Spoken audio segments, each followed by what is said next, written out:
Board meeting today. Today is September 17th, 6 o'clock. If you don't stand, first of all, for the pledge. Joel, you can start with the lecture.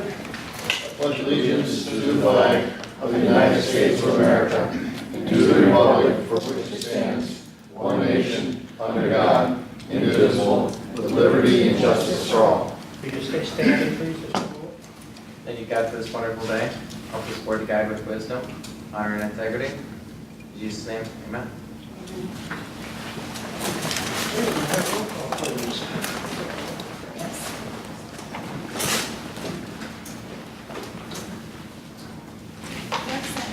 Here. Linda Garrett. Here. Joel King. Here. Here. Roy Fisher. Here. Bennett, yes. Supervisor Pearson. Here. Okay, I'll comment there. Any announcements? Any petitions? Our reports, as usual, are available in my office or with my deputy supervisor. Okay, we'll move on to the agenda approval. Yes, we received a request from Verizon to remove items 3A and 3B from the agenda and table until next month. So I'd like to amend the agenda with item 3 received. Any other comments? We have a support and a second. Any further comments? None? Fair roll call, please. Yes, Jacob Lee. Yes. Linda Garrett. Yes. Eric Sen. Yes. Joel King. Aye. Roy Fisher. Yes. Bennett, yes. Supervisor Pearson. Yes, okay, move on to consent agenda. For the order of the July 16, 2018 minutes, bills as paid for July and August 2018, resolution amending the holiday schedule and township office closures.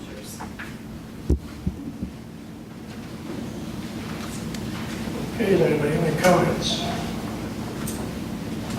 I'll make a motion to approve the consent agenda. Second. Now we have a motion and a second. Hearing any other further comments, go ahead and roll call on that, please. Yes, Joel King.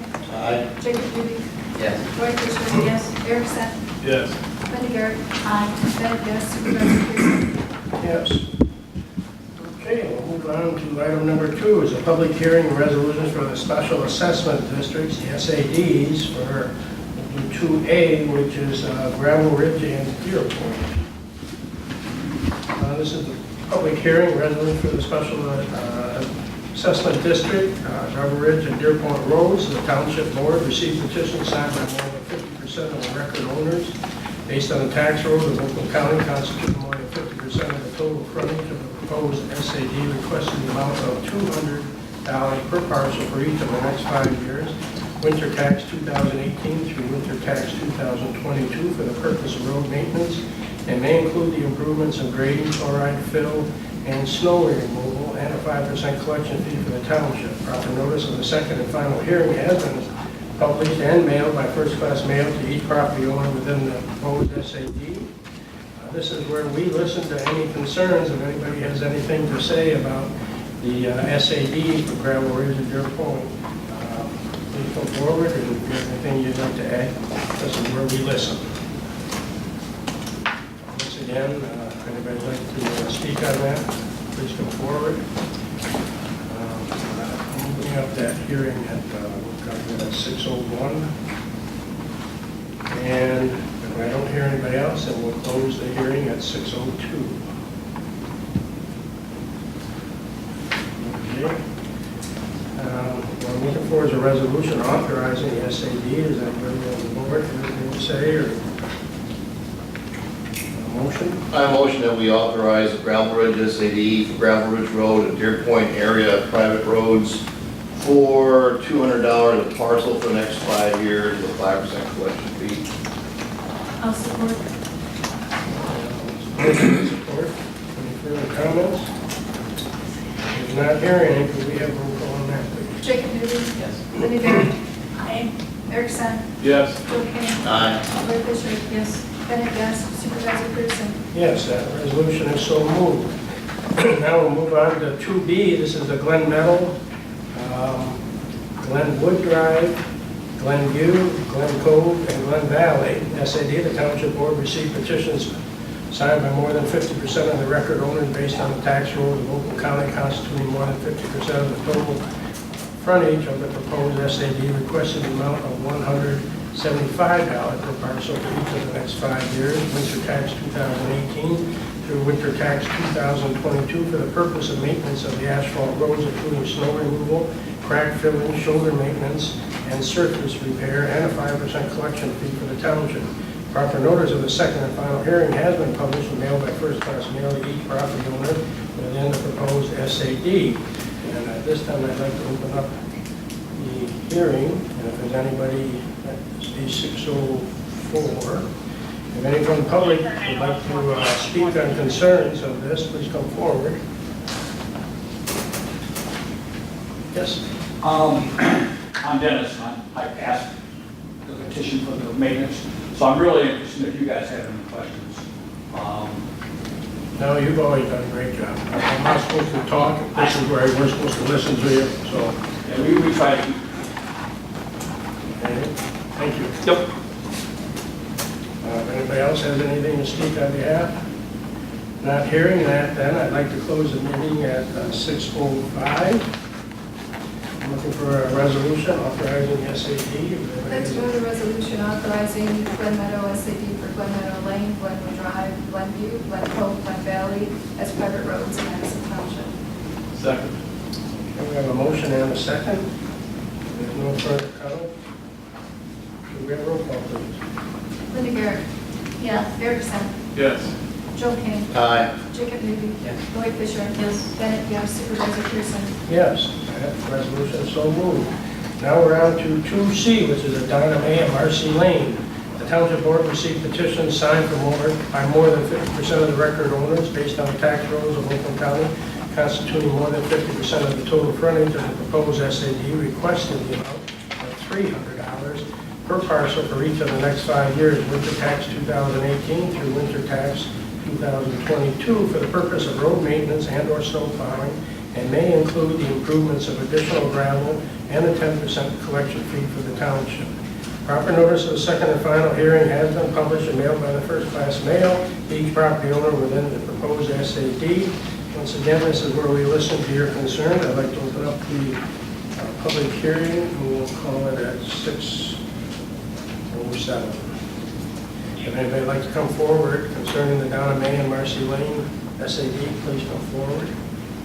I'll ask one more time, if anybody would like to come forward on Donna May and Marcy Lane. Not hearing any, I'd like to close the hearing at 6:08. I'm looking for a motion for the SAD. I'll make a motion to move the resolution authorizing an SAD for Donna May and Marcy Lane for 5 years at $300 per parcel, 10% collection fee. Second. We have a motion and a second. Any further comments? Not hearing any, can I have a roll call, please? Erickson. Yes. Linda Garrett. Joe King. Aye. Jacob Newby. Roy Fisher. Yes. Bennett, yes. Supervisor Pearson. Yes, the resolution is so moved. We'll move on to item number 4 then. Resolution authorizing the 2018 millage rate for special assessment districts. This is the resolution designates our millage rates for the year as well as listing the established SADs. From here, this is where all of this goes to the county for tax collection. Any questions or motion to move the resolution? Has everybody read the resolution?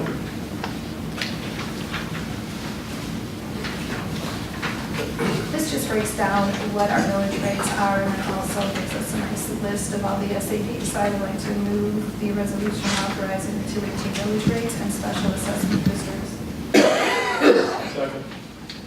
We have a second. Does anyone have any comments? Not hearing any, could I have roll call, please? Jacob Newby. Yes. Roy Fisher. Yes. Joe King. Aye. Linda Garrett. Aye. Erickson. Yes. Bennett, yes. Supervisor Pearson. Yes, resolution is so moved. We'll go on to public forum. If anybody in the public has anything they'd like to have us hear, please come forward. We're all ears. I'd like Go to. right ahead. I'd like to address the board on the issue of the cell tower at Kingsbury. The name? Well, my name is Natalie Schmaltz. Natalie, I'm sorry, I didn't hear the last name. Schmaltz, Schmaltz. Thank you. Go ahead. Go ahead. So I am here because I oppose having the cell tower at the school, and I just wanted to address our concerns.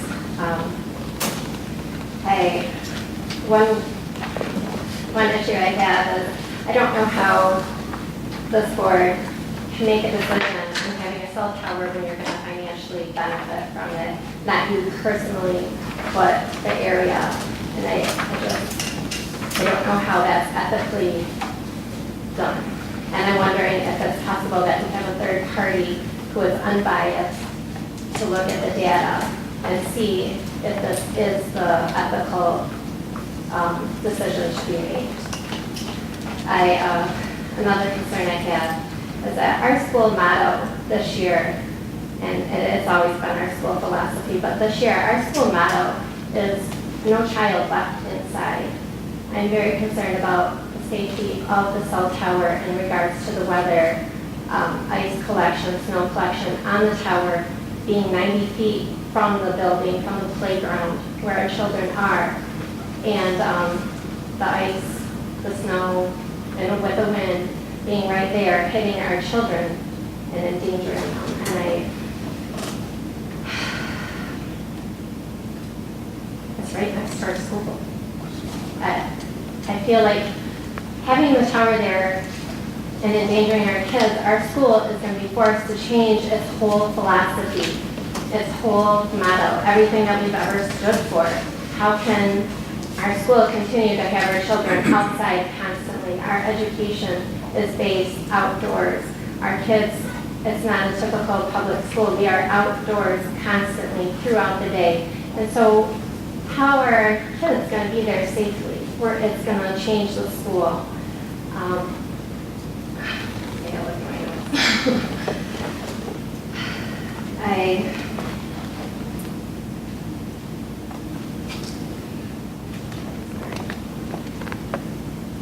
I am also shocked that the zoning board gave a lenience for the tower to take place.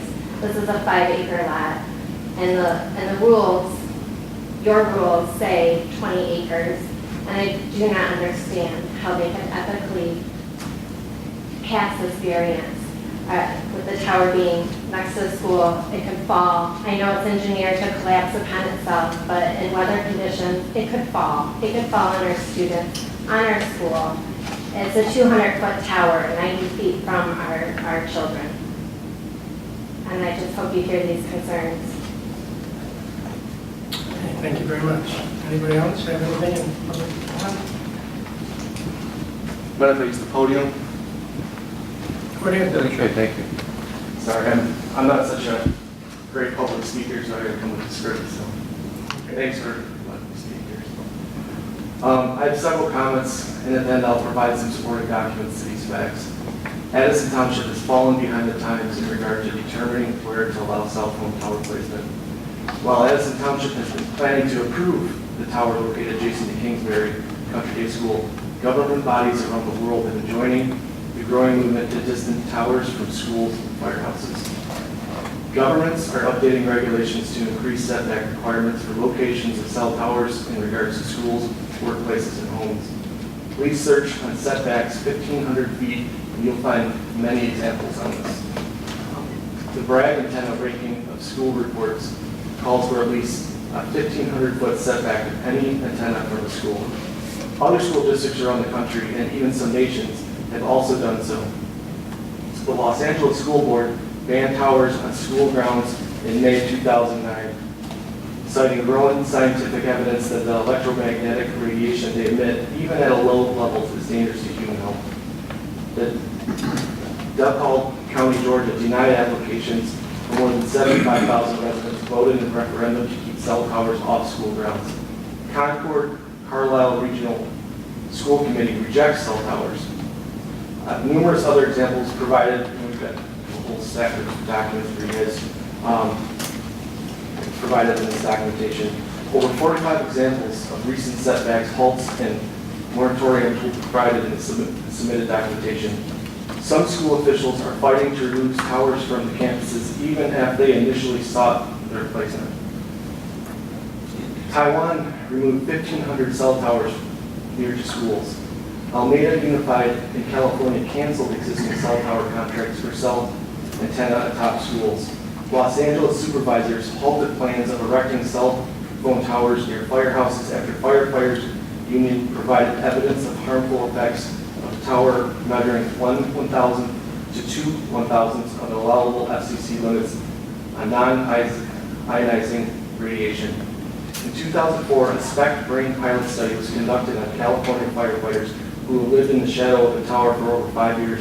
The study found brain abnormalities in all 6 men, including delayed reaction time, lack of impulse control, and cognitive impairment. Around the world, countries are taking strong action to reduce wireless radiation on children. Countries like Switzerland, Italy, France, Austria, Luxembourg, Bulgaria, Poland, Hungary, Israel, Russia, and China have set RF exposure limits to 100 to 10,000 times less than the USA. They recognize that there can be non-thermal biological effects from wireless radiation. If you even briefly do any research, you will see that in the last couple of years, there are numerous studies that show that there's a link between cell towers and cancer. In fact, the association between childhood leukemia and chronic low-level exposure to cell towers and other wireless devices is one reason the World Health Organization's International Agency for Research on Cancer in 2011 classified radio frequency radiation, RFR, and microwave radiation as possible human carcinogen. Adults living near cell towers have also exhibited a wide range of negative health effects. However, study after study has shown that children are much more vulnerable due to their developing brains and thinner skulls.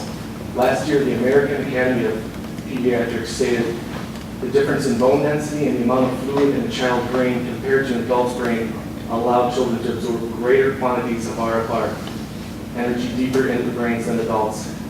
It is essential that any new standards for cell phones or other wireless devices be based on protecting the youngest and most vulnerable populations to ensure they are safeguarded through their lifetimes. Several new cell tower studies have shown that these adverse health effects occur at exposure levels that are 1,000 to 10,000 times lower than what is currently considered safe by the FCC. Moreover, the current FCC standards are based on results from short-term exposure studies, about 30 to 60 minutes, and not on long-term exposures the school children would experience. For example, continuous and prolonged RFR emissions, 8 hours a day, 5 days a week, all school year long. It's little surprise that Gerard Hyland, PhD, a former nominee for the Nobel Prize in Medicine, recently said that the existing safety guidelines for cell towers are completely inadequate. In the past 5 years alone, about 1,800 new scientific papers have been published that show adverse health effects. I will provide a report written by 29 independent scientists and health experts from around the world on possible health risks from wireless technologies and electromagnetic fields. Please do not misunderstand the American Society statement about inconclusive evidence to mean they are sure it's safe. Even if you ignore the growing studies and research and believe that there's little risk, you cannot say that there is zero chance that a tower erected at Hosner and Oakwood will not harm the children attending Kingsbury. What percentage risk do we feel is acceptable when you're gambling with our children's lives? I hope you will understand that our children's lives are just not worth the risk, any risk. The decisions made by this board will last for generations to come. This location is not the only opportunity for the cell reception in this area. However, it is the only location that may cause this board to go down in history as the ones who chose to dismiss the residents' concerns and locate the cell tower so close to children with developing brains who are more susceptible to radiation. If you are not able to legally deny this location based on health concerns, based on the Telecommunications Act, there are many other reasons you can state. This location is not suited for a cell tower location. It is not the only location that is available. The zoning variants for both setback and lot size are extreme. This use does not support the Addison Township master plan for this location. At the planning and zoning meetings, not one single supporter for this location spoke up. This is not what any of the residents want. Most of all, there has not been any exhaustive search for any other location. At the zoning meeting, a nearby resident offered its land. Kingsbury offered their land much further from the school than this proposed one. And the golf course is also interested. This fact of the location search is not being exhaustive enough to warrant a denial or withdrawal of your application. If this board allows this tower to be built at this location, it will be very difficult to break the contract with Verizon when concrete evidence is found linking towers near schools to cancer in children. Please make the right decision now, so we do not end up where these families are fighting. There's got some documents here. These families are fighting existing towers on schools where 2 elementary children are battling cancer right now. Please don't let this proceed at the cost of our children. There are other nearby locations this tower can be located. Please review this documentation that we're submitting. We need your help, guys. Please do that. Thank you. Thank you very much. Anybody else?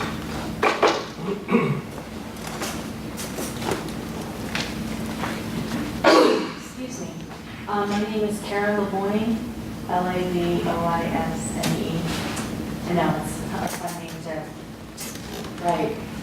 I have been at a bunch of the zoning board meetings and the planning meeting where pretty much we're putting this cell tower in. And I'm highly opposed to it. A lot of the parents at the school are highly opposed to it. We've even submitted a petition last year saying we don't want this cell tower in. Well, anyway, in 1861, Alonzo Kingsbury, son of the first Addison Township supervisor, deeded the township a parcel of land to contain a schoolhouse. A few years later, a log schoolhouse was constructed on this site named for Kingsbury. This is on our website where we're talking about the history. This school has survived a fire, being abandoned for a couple of decades, and weeds growing in it. But we still use the frame from the original building, and it's educating some of our first graders. The school has grown, this particular building has increased, and we even have the larger campus across the street. But there's something very special about this one little, it's now a classroom, but this one little part of the building. I'm a guest teacher at Kingsbury. Every time I get the pleasure of guest teaching in this room, I can just feel it. This place is special. Will it survive a cell tower being built? I honestly don't know. I know of at least one family that's already left because of the threat of this cell tower being built. A lot of us send our kids to this school because of the environment. It is surrounded by natural beauty, and it's unspoiled by city and modern life. It's quite common, as I'm driving down Oakwood, to pass a horse-drawn carriage on the drive to school or home, or have to stop to let wild deer or turkeys cross the street. I love this. It creates massive, interesting conversations with my son that we wouldn't normally have. But many of you know this stuff as well because you live out here. We've got a lot of families that are coming up from Rochester. Where I live, it's still pretty rural, but not as rural. Imagine that you are coming to Kingsbury to take the tour of the school and the grounds to see if you want to have your children to attend this school. You got to first get past the dirt roads, which some families have problems with, but you really want your child to receive a sound understanding and respect for nature. And you've heard that this campus, with its 100 acres school in the middle of horse country, would be an excellent choice. When you arrive at this environmental haven, you find a tall, still, cold cell structure towering over the school. Kind of like cathedrals out here towers over this building.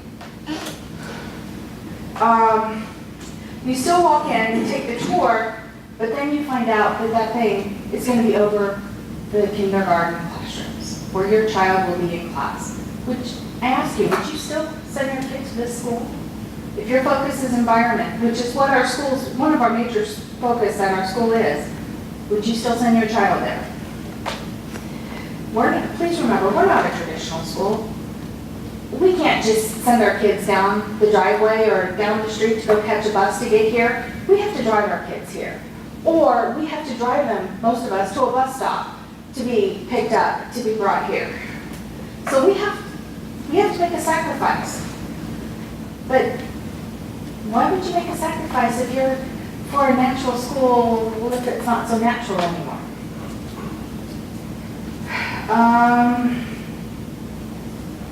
People do not opt out of attending our school, they have to opt in. And I'm afraid that this is going to cause a lot of problems because of some of the issues that the gentleman has before me mentioned with parents wanting to send their kids to our school. And I really love this school. It's like no school I've ever seen or been to. And I grew up moving all over the place because my family was military. And so I've seen a whole bunch of different types of schools. And this one, there's just something special about it. Thank you. Thank you very much. Anyone else? Okay, not hearing anyone. I got something here, sir. Oh, you have- I just want to make sure there's none of that. On a lighter note, I have some information here. Let me get my glasses because I can't see anymore. You must be getting You know, in England, they're called 42s, right? So, all right, I'd like to take this time and tell the Township Board and the citizens of Addison that your fire department has received an ISO rating of 3 for the township and the village. This low of a rating is only shared by 3,409 departments out of 40,000 plus fire departments in the entire nation. So we're really proud of that rating. Our low rating shows that your fire department is very dedicated to this community. We cannot do this without the support of our Township Board. To show our appreciation, I would like to present to the board a plaque with your names on it and show our appreciation of your appreciation and support to our fire department and the residents of Addison Township.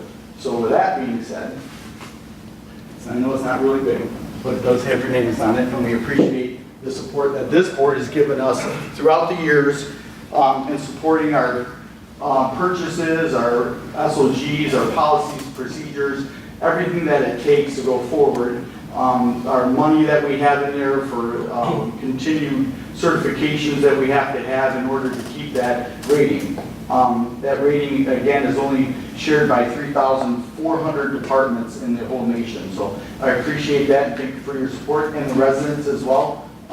Thank you. Thank you, Rob. This is very, very nice. Just read it, says Addison Township Fire Department recognizes the Addison Township Board for their continued support. Jacob Newby, Joel King, Eric Semp, Linda Garrett, Lori Fisher, Pauline Bennett, and Bruce Pearson. Thank you very much. And we do support the fire department because you guys do an excellent job. Most of the time I'm here asking for something, so it's nice I just want the residents to Give back. know what a 3 means, okay? At one time, if you have no fire department, that's a 10.